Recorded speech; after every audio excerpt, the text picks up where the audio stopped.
Welcome to the Dynamic Leadership Live Event Series. This is a wrap-up of the Executive Leadership View. For the months of February and March, I focused on leadership. First, one-to-one, which is what is needed for teams, and then in March, one-to-many, which reflects the executive role. This area benefits from systems, especially when considering what it takes to scale. In growing organizations, one of the most consistent patterns is this. What worked at one level does not reliably work at the next. The external work may look similar, but the internal conditions, they change. Pressure increases, stakes rise, decisions carry more weight. The same way adding a zero or two makes a financial decision seem harder and more complex. And this is where many organizations begin to feel friction, not because they lack strategy or talent, but because as pressure increases, performance becomes less consistent, and that inconsistency shows up in missed opportunities, slower execution, and ultimately reduced profitability. Too often, organizations cover profitability problems with more growth, but it's hard to dig yourself out of a hole. Traditionally, leadership development focused on improving knowledge, skills, and frameworks. Now, those are necessary, but they're not enough. Because under pressure, leaders do not lose knowledge, they lose access to it. This is the knowing versus doing gap. It creates what appears to be a performance problem, but is more accurately a state and access to capabilities problem. As pressure rises, cognitive bandwidth narrows, reactions accelerate, and behavior begins to default to conditioned patterns rather than deliberate choice. And when that happens across a team or organization, the cost is real. Decisions take longer, errors increase, rework expands, margins compress. Today's conversation is about a different approach. Instead of focusing only on what leaders should do, we are going to look at what determines whether they can do it consistently, under pressure, and in a way that supports scaling profitably. We'll walk through 6 components that together form a system. How organizations build adaptive capacity, not just stability. How leaders manage pressure rather than react to it. Why execution breaks down under stress and how to prevent it. How to intervene before issues escalate. How clarity reduces unnecessary load. And finally, why systems, not individual style, determines whether this scales. This is not theoretical. These are observable patterns backed by science. They show up in a day-to-day leadership situation, often in small moments that compound over time. 3 things to keep in mind as I go through the topics today. 1, performance doesn't break at the point of action. It breaks earlier upstream, making it predictable. 2, the question is not what should we do, it's what determines whether we can do it under pressure. And then 3, if we understand where performance degrades, we can intervene earlier at a much lower cost, both gross and net.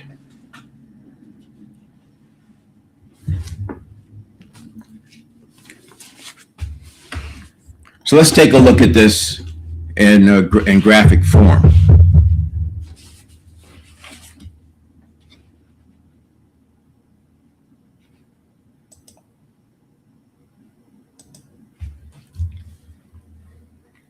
So the first one we talked about was the adaptability of organizations. And most of this I've covered in previous talks, so it may be familiar, but I want to just walk through so we have a picture of them. So the first one, the system, the human system, the brain, the nervous system, wants to stabilize at what we call the status quo. That status quo is based on the brain's prediction. It's constantly predicting what's coming, what kind of demand is going to be out there.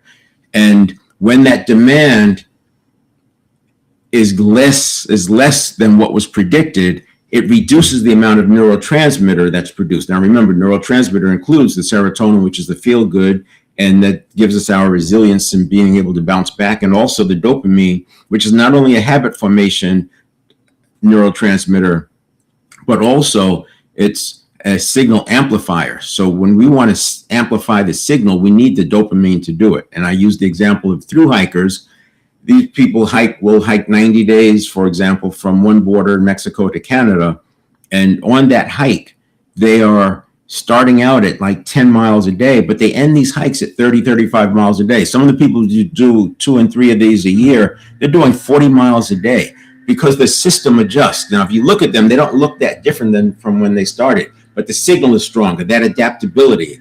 And you'll see there's a pattern, right? If they go too fast, of course, they're going to get hurt or they'll need to recover.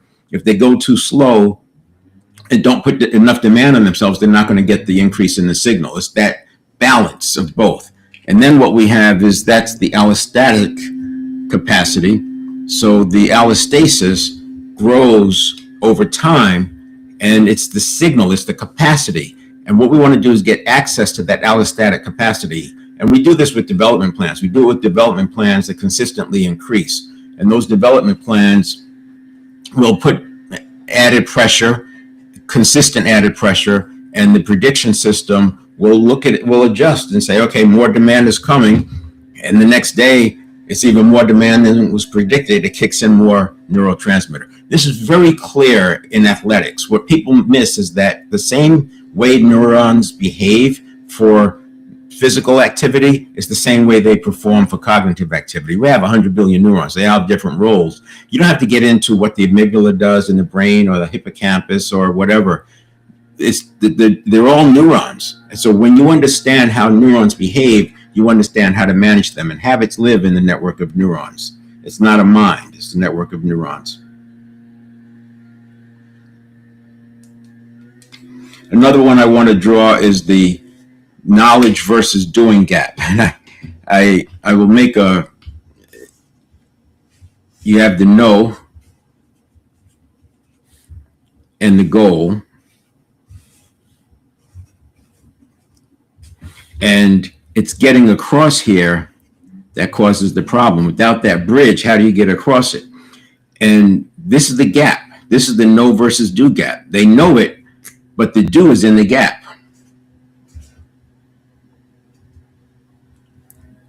Now, what's interesting is once they've done it once, it's easier for them to know what to do the next time. Now, there's two parts of this. One is the ability to know and you just don't access it, right?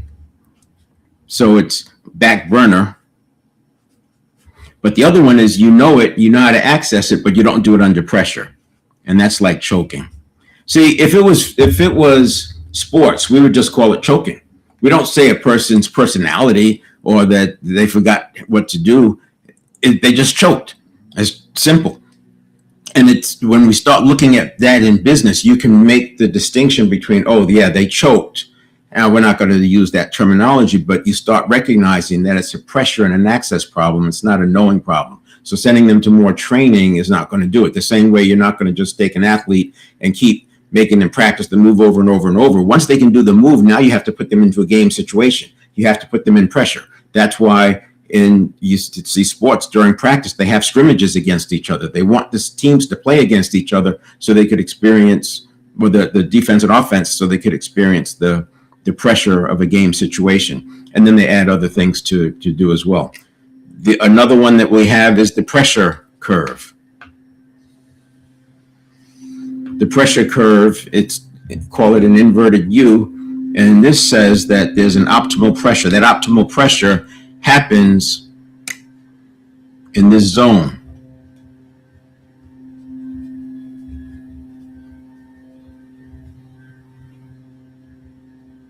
Too much, and there's overwhelm and difficulty. People start checking out just because they can't handle it. It's just too much. And not enough, people disengage. If they disengage,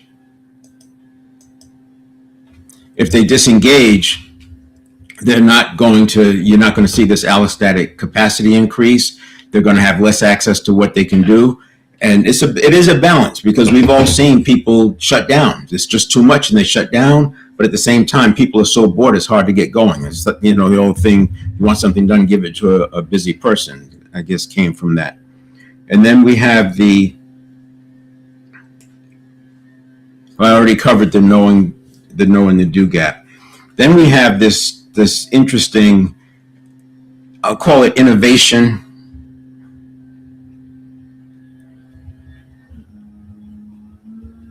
versus operations. And you can think of this as project.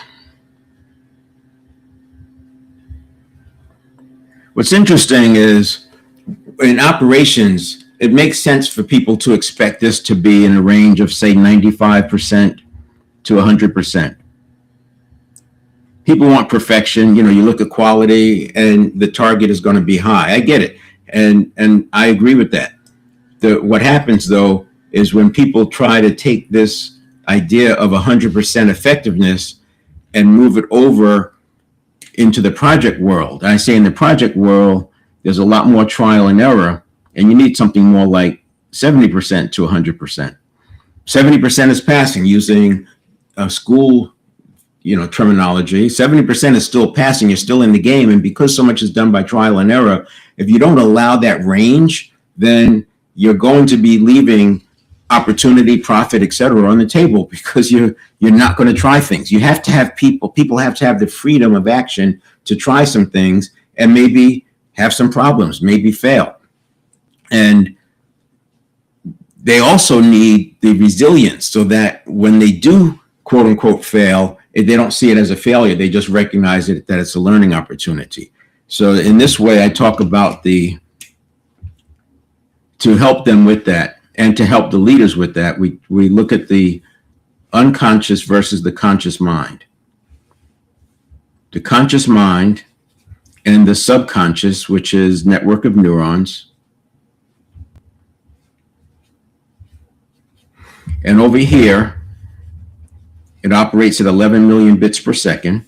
Over here, conscious mind operates at 50 bits per second.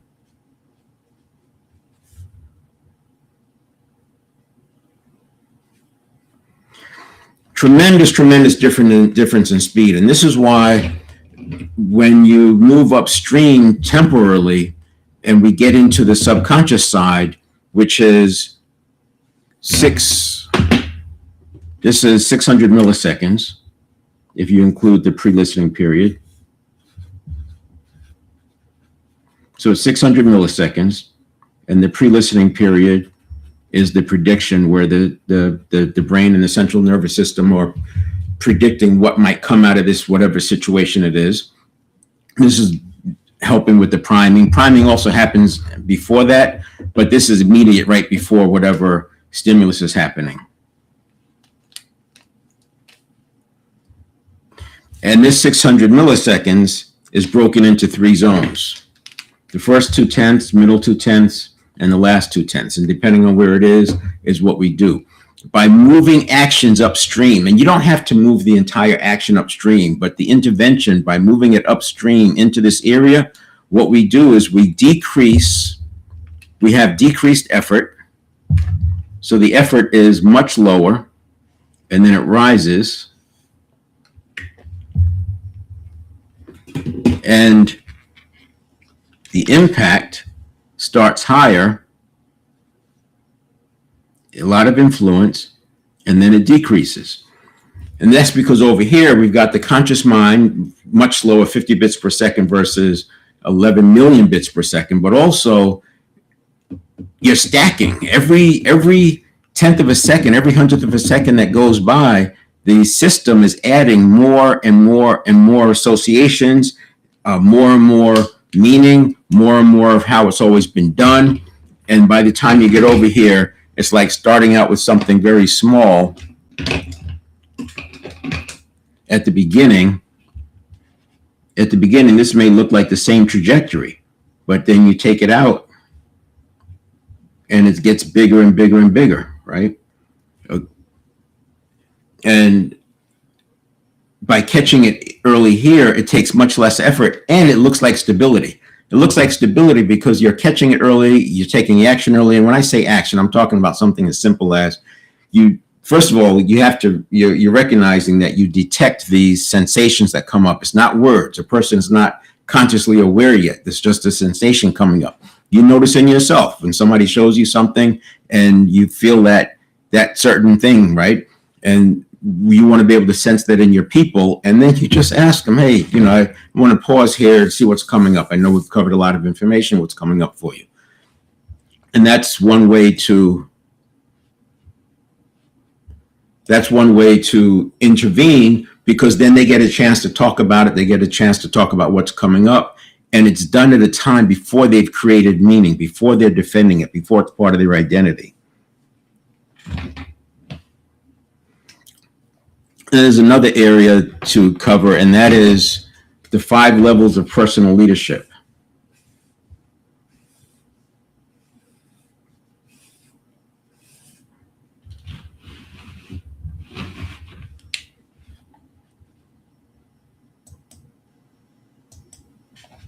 Five levels of personal leadership.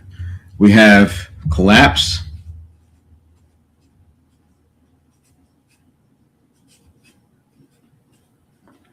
destabilized,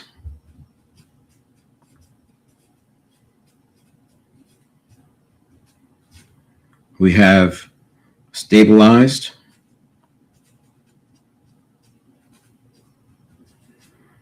agency, and expansion. For most people, when they start out on a quest, they're going after something. This is where they think they're going to be performing, up in expansion. They get a good start and they get moving. But then something happens, and next thing you know, they're off course, and now they're struggling. See, when we were in our 20s, all we had to do was show up and things got better. And we're expecting that same thing to happen today as we're older. It doesn't happen that way because we don't have the neurotransmitter available to us that we did in our 20s. See, in our 20s, we were still forming the prefrontal cortex. So from 19 to 27, you probably have heard that. What you may not have heard so much is that the prefrontal cortex contains 20 billion neurons. So 1/5 of all our neurons are being formed in that age 19 to 27. So there's an abundance of neurotransmitter available. The bar to get more is very, very low. And even the bar to myelinating, which is where habits live, is lower than it is, say, past 30, 35. So it's much easier to get better just by showing up in our 20s. Then we apply that same level of work or expectation in our 30s, 40s, and 50s. And you can see why we end up just doing everything is by habit, because it doesn't work. And once it becomes habitual, then that becomes the expectation, etc. We lock it in as personality. But what people don't realize that there's something you can do about it. You can do the allostasis approach and drive continuing demands on yourself, which is more neurotransmitter, and that additional neurotransmitter helps you move into the allostatic capacity.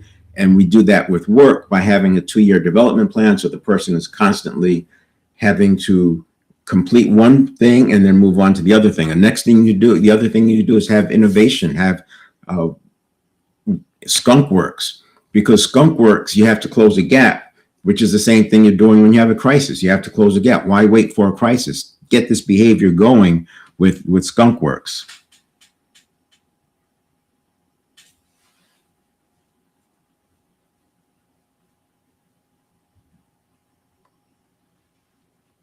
And then the last one would be systems. So, the whole thing is that what gets rewarded gets repeated.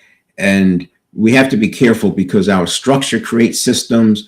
The leaders' habits create systems. The culture creates systems, even if you don't think of it as a system. So I back way up, and using dynamic leadership, we say this is the system.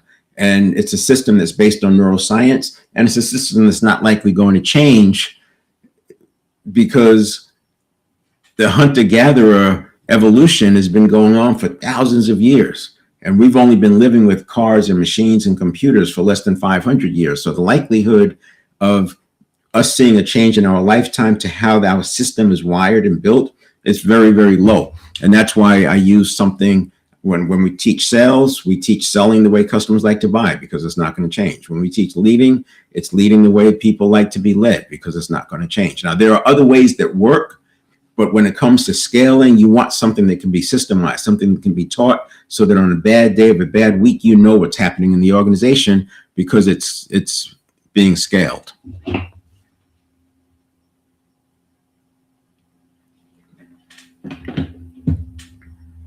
All right, that's going to wrap up the illustration portion. Let's take a look at some slides.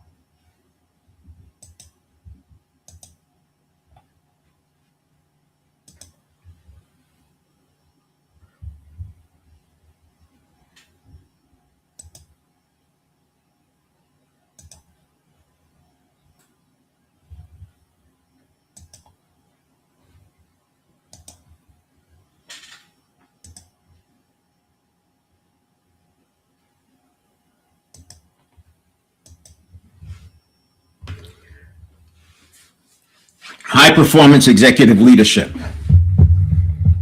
scaling profitably. And that's the point. We want to scale, but scale profitably. I've seen organizations, I've been involved in it, where you can mask lack of profitability with growth. You just kind of keep growing yourself out of problems. But at some point, this really showed up well. I mean, unfortunately, in the 2008 financial crisis, where there were companies that literally went out of business overnight because everything was based on borrowing money to keep growing. And the lenders would borrow because the growth was coming in. They could pay the bills. They were paying it out of the revenue, but you keep reaching forward for more sales from the future and bringing them into the present. And eventually that's going to get harder and harder and harder to do. 2008 crisis, the liquidity dried up. Companies went out of business literally overnight. They were open on Tuesday, closed on Wednesday. And it wasn't just a handful. It was quite a few, maybe not overnight, but within a week or two, many companies went out of business. Others got consolidated, etc.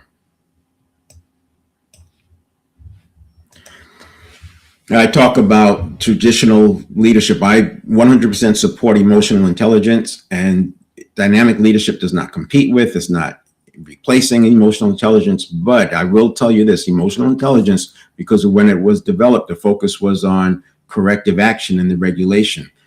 We didn't have access to the brain scanning tools to tell us what was going on with the network of neurons, etc. And so the subconscious was still treated as a mind in this work.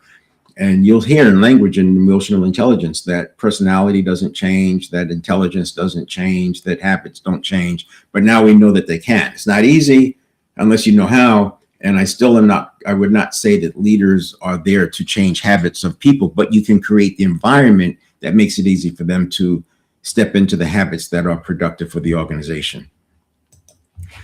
Self-determination theory is another one that I keep, is the autonomy, competence, and relatedness. These are the three pillars. These are the three pillars of self-determination theory, and they lead to intrinsic motivation rather than extrinsic motivation. Autonomy, competence, relatedness. If you did nothing else but start filtering your decisions through, is this going to increase autonomy or decrease it? Is this going to increase their feelings or opportunity for feelings of competence or decrease it? And will this increase relatedness or decrease it? And you're going to make better decisions when it comes to building a high-performing team, just by shifting and making that question before you make a decision. Now, this is the 7-step reset. We go through this thousands of times a day. This is the habit cycle. This is a stimulus response cycle that happens in less than a second. I was spending the time on the pad talking about this, the conditioned reaction. It's actually the stimulus, the reaction, and the handoff. Step 4, the response is separate. That's why I call it a stimulus reaction, and then we have the response. And I won't go into detail here, but you remember I mentioned that pre-listening is like priming, but there's also, all of this is priming. You're getting primed up here, and you're primed here in step 2. And this is where we want to be in coherence and presence so that we're in the best possible state to deal with whatever comes our way.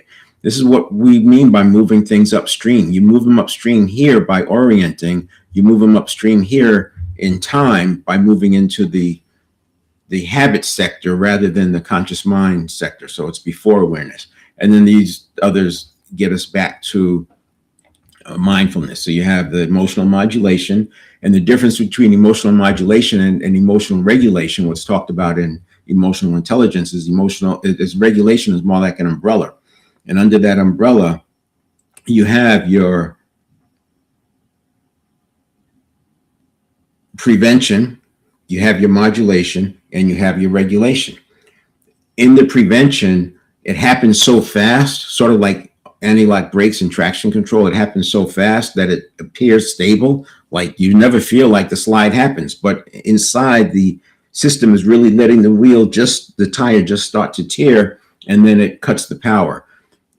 Modulating and doing it real time. This is what we talk about here, modulating, because you're feeling this emotion come up. You have about 90 seconds before that emotion turns into a feeling and a biochemical event, biological or neurobiological event. So you got about 90 seconds. You want to process that emotion as energy in motion, not letting it get lodged in as a neural pathway. And then you have regulation, which is after the fact. And once it's done, I mean, now you're fighting with identity, your narratives, defensiveness, and all that, which is why we want to do it earlier. That's why I made that effort versus influence or impact curve. And this is a view of that. The 600 milliseconds on this side, then hand off to the conscious mind. And this is what I was depicting. So there's 2/10 segments in that 600 milliseconds. The readiness, this is think about a perpetual question. If people are walking around with a question that says, am I safe? They're going to perceive the stimulus to be different than if they're walking around with the perpetual question that's something like, how can I take advantage of this next thing that happens? And then we have the middle area. We literally train this one because there's a bias of the subconscious to see threat. And so we want to retrain that so the bias is more to neutral and positive, neutral and productive or additive, and not something taking away. And then we have the final 2/10. It's still easy here, but it's not as easy as it is if you can catch it earlier. And I know half a second is super early, but it's about detecting it and taking action. And that action could be something, as I said, as simple as doing a check-in, seeing what's coming up for people. And this one, breathing works well across these. It's just that it's so fast here, you're probably not going to catch it with breathing. But here, breathing definitely can get you back in track before you start having a response. So these are the 6 areas: the adaptive capacity, the pressure curve, knowing, doing, stopping escalation, moving upstream, and systems conditioning. Consistent with what I drew on the pad, and then we'll just go through some slides here so you can take some screenshots if that's what you like to do. I'll make the image larger. Then we have stability versus adaptation. Let's do this. Stability versus adaptation. Growth exposes the limits of stability. Homeostasis stabilizes at the status quo. Growth increases demand on the system. So growth changes internal conditions more than the external work does. I've watched so many organizations rely on experience. The people they're in the position for a year or two, they get the experience and then they get promoted.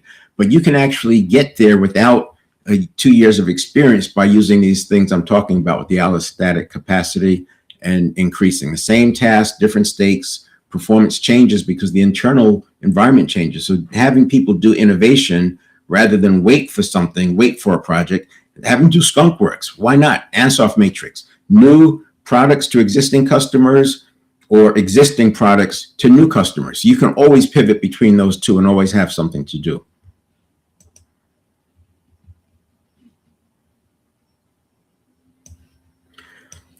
Allostasis, we talked about that. The system adapts to increasing demand. This is like the through hike of the brain, operates as a prediction system. Demand drives adaptation. So capability grows when demand is structured.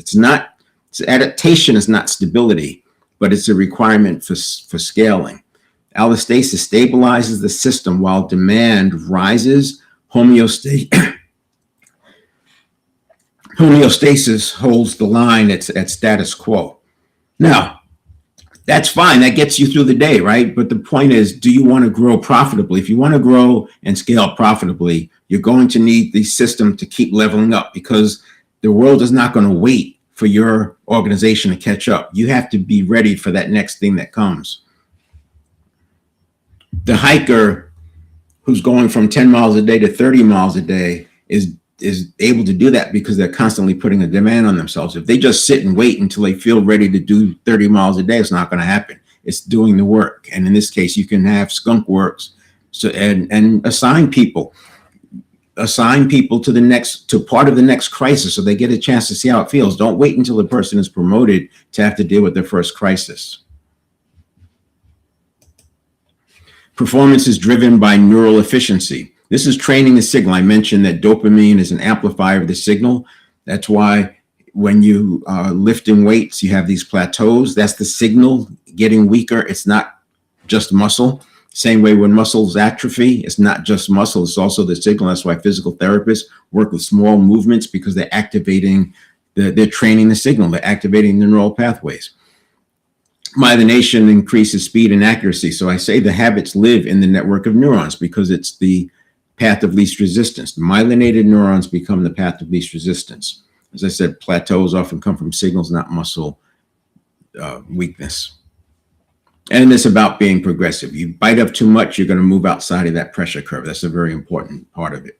The next thing is the pressure curve, which is what I was just referring to. The low pressure, you get disengagement. That's the inverted U. Optimal pressure, full access. And then high pressure, narrow bandwidth. They can do that for a while, but they're going to burn out. You know, if you do a presentation or talk on a big event, you feel drained afterwards. You can't do that day after day after day. You're going to need some recovery time. But when you're in that optimal pressure, again, the hiker, they can do 30 miles a day because they're in a bandwidth that works. They're in an optimal pressure zone that works. So decline is not about the knowledge. It's about having access to the capabilities. Most leaders already know what to do. The issue is internal load. When the load goes high, they start thinking about what could go wrong. They may not have skills to shift from worry to positive, from fixed mindset to growth mindset, and then you have less performance. Managing load is leadership. Leaders shape the internal environment. This is when we start getting into systems. Now, it's one thing to shape the internal environment when you have a team of 7 to 12 people. But when you are a leader and you have 7 leaders under you and each of them have 7 people under them, you have to work on the systems as well. You can't just rely on your personal power, in fact, impacting all those people, but by having systems. That's why I use dynamic leadership, because it follows a system. It's aligned with multipliers. It's aligned with good to great, aligned with great by choice, aligned with 7 habits of highly effective people. And I use those references because they've done so much research. It's not likely that anyone in your organization is going to do more research than has already been done in those books. And when a book comes along that debunks any of that or has done more research, then yeah, we'll take a look at that. But for right now, there's so much research done in real life environments. These are not theory. These are not done by theory. It's real world leadership organization experience where these people did their research. Internal pressure interferes with performance. We know that. In sports, we call it choking. In business, we say as their personality, and we build people around them. We add people to help them out, or we just allow the failures to happen and then we move it on to somebody else. No, we can train these folks, and we need to start training them early in their career. And again, I say leaders, even an experienced leader, should have a development plan. Now, they may not have touches every 2 months like a new employee, but there are some things that they need to demonstrate that they can do. They have to be able to handle crisis under pressure. That's just something they need to do. Why shore them up with other people when they can be developed to do that same thing? So leaders are responsible for managing internal load, theirs and their teams. And if you have leaders underneath you, you have the responsibility to lift those leaders up as well. Too many leaders abdicate responsibility for managing the state of the area that they're responsible for. Optimal pressure is trained. We talked about this again with the inverted U, requires proactive design. That's why I talk about innovation, skunk works. It gives people a chance to experience closing a gap with metrics. The skunk work either is working or it's not. It's getting the results or it's not. It's getting the conversion ratios or it's not. It's making money or it's not. And it's not the end of the world because it's skunk works. But you know what? After you've done so many of these, you have information, you've had touches with customers, you've had reasons to reach out to customers, you may have done some focus groups. Your organization is better for it. And the other thing that happens is you move away from being an organization that thinks about solving problems by spending money. If your solution is to spend money to solve a problem compared to another company that innovated first, innovated second before spending money, 5 years down the road, they're going to be in a much better position. They're probably going to have higher profitability. They're certainly going to be more agile and nimble. And why not start that now by doing skunk works? And you know what'll happen is if you're used to doing skunk works, you'll see opportunities that you wouldn't have seen before. It's not that they didn't exist. It's that you now have the visibility that, oh, I can do that. There's not such a big gap. And it also closes your knowing and doing gap. So there's so many things that are beneficial when it comes to doing skunk works and innovation on purpose instead of waiting. The knowing doing gap. Two kinds of gaps. The things that we know, but they're so far on the back burner, we don't access them. And then the things that we know and use, but we shut down, in gunfights in combat, they call it the red mist, people close in and they can't really see what's going on. The fog of war, it's all related to that. You lose bandwidth. And if that's happening to people in everyday situations, because we're not fighting tigers, we're not dealing with lions and tigers and bears on the Serengeti. We are dealing with situations that can be resolved, and everything doesn't need an instantaneous response. The leadership paradox. People know, but don't use what they know. That's not a knowledge deficit all the time. Driven by pressure and distraction, that's going to lead people to not do and not access what they know that they should be doing and accessing. Knowledge does not guarantee performance. We all know this. Again, using sports, right? You know what it looks like when a person chokes versus when they just don't have the skill or the ability. If they can do backhands perfectly, and then when the score is tight, they miss the backhand, you know what you need to work on. But in leadership, we look at that as something else. And we, like I said, we shore up the tendencies to shore up the situation so that it doesn't happen again.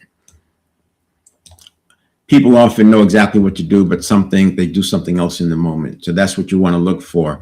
And when you do your development plans, you want to have some kind of pressure situation. So for example, I don't like manufacturing crisis, obviously, but what I do like is you can take a project that's already going on and decide, you know what, it would be beneficial. May not be 100% necessary to have an executive go out and talk to some big clients. Add that in.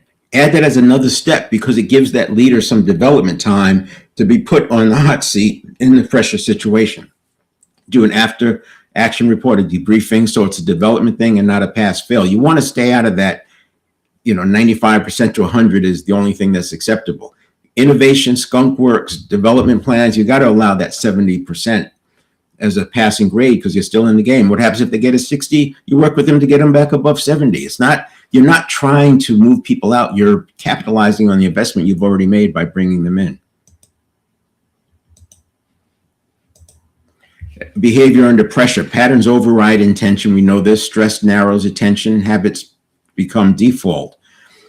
It's not logic that drives it. It's the associations from the past. And when you see it, you don't unsee it. You recognize it. And then you have conversations about what's going on. This is why when people have these insights, they don't have the problem anymore.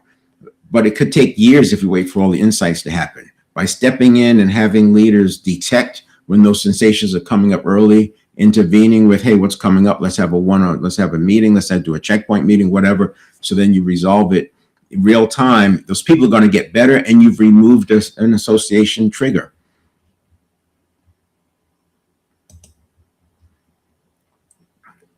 Let's just go back to that one because the last part of it right there.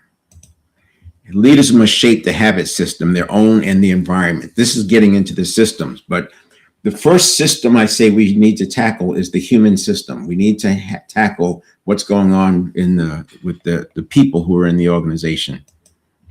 Access versus ability, that's the real gap. Capability is present. Access is inconsistent. Pressure determines access. Early moments determine outcome. I'm going to move through these a little bit faster. So then we have the stopping escalation by early detection and intervention. It makes it look stable. It makes it look like nothing ever happened. Before conscious thought happens, before deliberate response. As I said, you want to catch this before it becomes a narrative and something that's defended. So leadership happens in micro moments. After that, you're managing. And by leading, you can move upstream, which we'll talk about in a moment. Internal reaction loops. This is a big one. If you watch a person who's being triggered, they are not reacting to external stimuli. There's only one external stimulus that happens. And then after that, they're reacting internally. They're reacting to their own internal catastrophization of what can happen. They start stacking all the bad things that can possibly happen, and they've lost sight of reality. This is why sometimes if the person gets shaken or something happens, they come out of it. But if you're arguing with them, they're staying in it. They're just going deeper and deeper. The way to do it is you change the subject. You just go out of the frame, bigger frame. So let me ask you a question before we go down that path. How's that going to impact the quarterly results?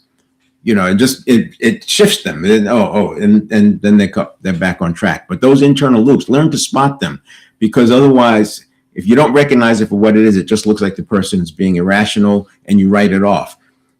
They're irrational people, and then there are logical people who become irrational in moments, and you want to be able to notice the difference. Most escalation is self-generated. We already talked about the 600 milliseconds. Catch it early, and you're not going to do everything early, but by intervening and stepping in early, you're catching it before it becomes a narrative. If you wait, you can wait 3 or 4, 5 seconds. You might even be able to wait a minute and go back to it. But the longer you wait, remember, it's adapting more and more associations, because it didn't come up. That sensation doesn't come up because they're excited and so happy about everything. It comes up because there's something that has triggered a fear of the past, some association that something bad might happen, and you want to catch that as early as you can. This is the less effort, earlier and more influence impact, that curve that I drew. And then late intervention is costly. We already know this. This is just putting into words with respect to the human mind, the human system from a neuroscience standpoint, so you can apply it as leaders. And of moving upstream, I already talked about moving upstream temporally from the closer and closer to the stimulus by moving into the habit section, the network of neuron segment. But now we're talking about the prevention by laying out things like guiding principles and vision. So vision, mission, they provide direction. Scope defines boundaries, what's in scope, what's out of scope early, so people aren't making decisions. And then principles guide decisions. So guiding principles, I always think if you're having an innovation, a crisis, you have some guiding principles. So people know things are off the table. This is how you keep people from doing things at all costs. For organizations with integrity, they always have this tagline that should say, but not at all costs. If you don't have that tagline, there are people who were brought up in other organizations that believe by any means necessary, and they're willing to compromise integrity to get there. So you don't want that. And one of the ways to stop it is catching it at the guiding principles in the beginning. Compression of decision space. So fewer interpretations, faster action. The more you can define what's going on, this is that upward orientation and structural moving upstream by having orientation and structural parameters, so that people are less likely to run off on wild goose chases. Multiple interpretations increase load. Clear boundaries accelerate decisions. So focus shifts to execution instead of trying to figure out what does the boss want, what should we be doing.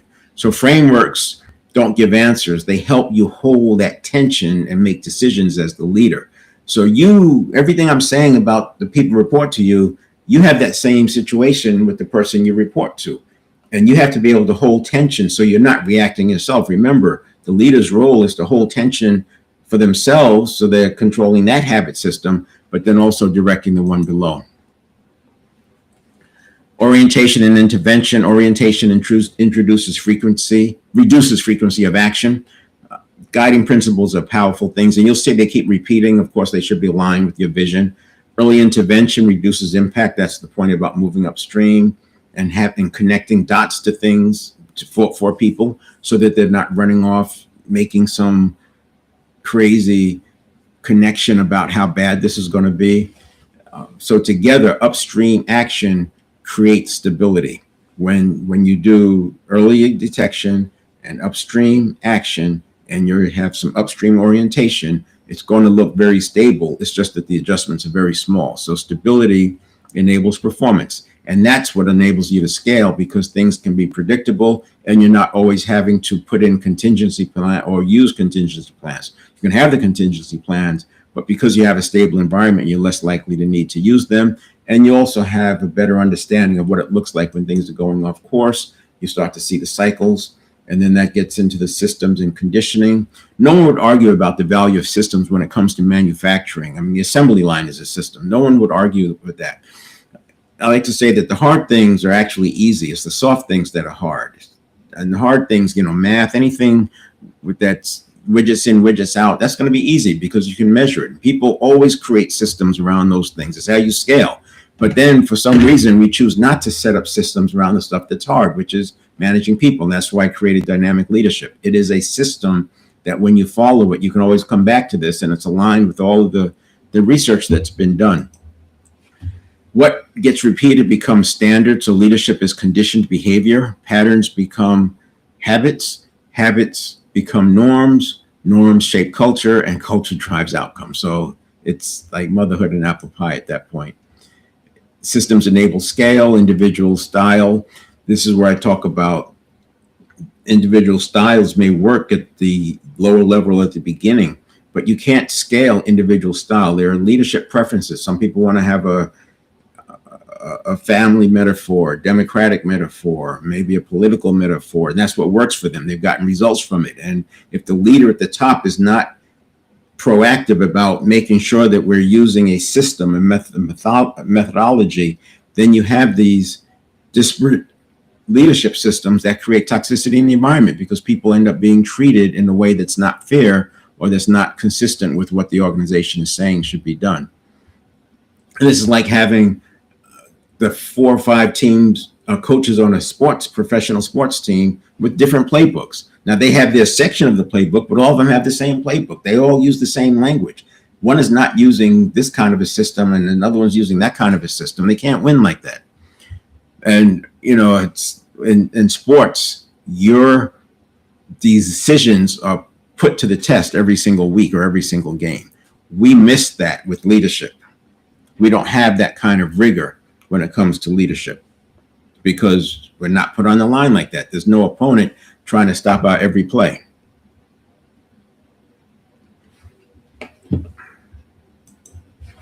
Under pressure, we fall to conditioning. So conditioning is important, and conditioning is your habit. And that's why I say habits live in the network of neurons. So why not start looking at things like that from the beginning and build the right habits instead of doing correction? Instead of trying to put the toothpaste in the tube, make sure the toothpaste is in the right place when you squeeze it. Or if it's not in the right place, don't squeeze it. So much of it is predictive. So this is what we want. We start out, we want to have this nice trajectory. You go through some development training, you take a course, and this is what we're expecting. You come from a seminar, this is what we're expecting. And, these 5-day seminars, they're long enough that you start to feel like you can really do this thing. But what happens is you come back and we fall into the old habits. It's not that this is impossible. It's that it's harder than you think. It's not just making a decision because it's not mental. It's neural pathways. And you need habits. The path of least resistance is still here. You need to make a shift so this path of least resistance is no longer firing, and it's a new path that's firing, and that will eventually wipe this one out. It's called synaptogenesis, when literally synapses from old neural pathways, it's pruned away. Here's a different visual of it. This is the path of least resistance. It's the habits. We've got an upper limit and a lower limit. It keeps repeating. But to cross it is very, very difficult because as you cross it, you get this cognitive dissonance. It triggers other things, beliefs, fears, concerns, things that didn't work, maybe things that worked so well, you're not willing to try anything else. And this is what kicks people back. This is why organizations who do this keep doing it. because they've made this a habit. This is that allostatic capacity. This is that trajectory of allostatic increase in capacity. They built their way. This is the good to great, that inflection point in the 15 years of minimum 15 years of continued outperformance. And then the great by choice just solidified that point. But without that, we keep getting knocked back down, and it takes work to move above this. This is why in Good to Great, they talked about the level 5 leader, and that's what dynamic leadership is about. It's giving those level 5 leadership characteristics and attributes and making them available to the everyday person. And it's necessary because above the line, you have unfamiliar, you have unknown. This is going to trigger fears and associations. If you've haven't worked out, and your team hasn't worked out how to deal with the 70% grade on the way to the 100% grade, if they haven't worked that out and able to stay resilient and rapidly recover, return to a growth mindset instantaneously without delay, then they're going to get knocked back down. It's going to be very hard to cross that barrier, but it's a strategy. And as an individual, you can cross it in 90 days. If you have a big enough reason. Without a big reason, it could take you a year, but it's definitely doable in weeks. It doesn't need to take months. It certainly doesn't need to take years. You just need a big enough reason. And then you need to go through the door. So the first step that happens is awareness. The second step is that the door opens for you to walk through. The third step is you have to walk through. No one can make you walk through. You have to choose to walk through the door, and it may be scary, but part of this process is learning to move even when you're scared. Now we're doing a workshop on the 9th next week. You already understand strategy, communication, and decision-making frameworks. This is going to do what I was talking about today, raising that stability, making stability happen at the micro level so it looks like there was never ever a shift, that rapid recovery. The real challenge appears when pressure rises, bandwidth narrows, and time compresses, expectations rises. Taking what we've talked about today and turning it into tactics and strategies that you can actually adopt. It's a 3-hour workshop that we give you we embed or install the skills that you need. You're not going to solve everything in one day, but you're going to have the trajectory and understand the tools and the language that you can use with your organization. The nervous system, by the time the conscious mind realizes you're triggered, your nervous system is already hijacked you emotionally. So emotional modulation is a big part of it. The perpetual question is a big part of it. This 3-hour intensive workshop closes that execution gap that we've been talking about. You'll learn to implement deep practice, the habit formation, and adopt the gold standard of high performance regulation, early detection, and rapid recovery. We actually will practice those in the workshop so you walk away with that skill. As on April 9th, 11:30 to 2:30 Pacific Coast time, Pacific Daylight Time. And you can find that 7stepreset.com/high performance. So go there, you can sign up for the workshop. I'll see you next Thursday. All right, take care.